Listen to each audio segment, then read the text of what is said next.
இயேசு கிறிஸ்துவின் இணையற்ற நாமத்தில் நல் வாழ்த்துக்கள். சிங்கப்பூர் சபையாருக்கு கர்த்தர் கொடுத்த வாக்கு, என் நாமம் தரிக்கப்பட்ட என் ஜனங்கள் தங்களை தாழ்த்தி ஜெபம் செய்து என் முகத்தை தேடினால் அவர்கள் தேசத்துக்கு நான் சேமத்தை கொடுப்பேன்.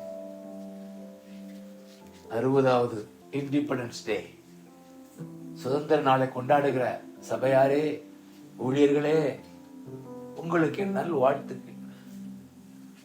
தேசத்தின் மேல உள்ள இந்த பாரத்துக்காய் நான் என் பிதாவுக்கு, என் தகப்பனுக்கு நன்றி சொல்லுகிறேன். நிச்சயமாய் கர்த்தர் உங்கள் ஜெபத்தால சிங்கப்பூர் ஆசீர்வதிக்கப்படும். எவ்வளவோ ஆயிரம் தமிழர்களுக்கு, இந்தியர்களுக்கு சிங்கப்பூர் குட்டி தேசம் ஆசீர்வாதமா இருப்பதற்காக நான் தேவனை துதிக்கிறேன். அந்த தேசத்துக்காக ஜெபிப்பதனுடைய கடமை. நிச்சயமாய் உங்க ஜெபத்துக்கு பதில் உண்டு, சேமத்தை கொடுப்பேன்.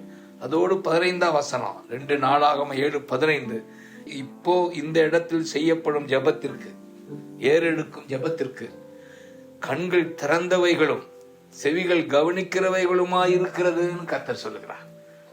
சோர்ந்து போகாமல் ஜெபியுங்கள், துதியுங்கள், தேசத்தை கண்முன் கொண்டு.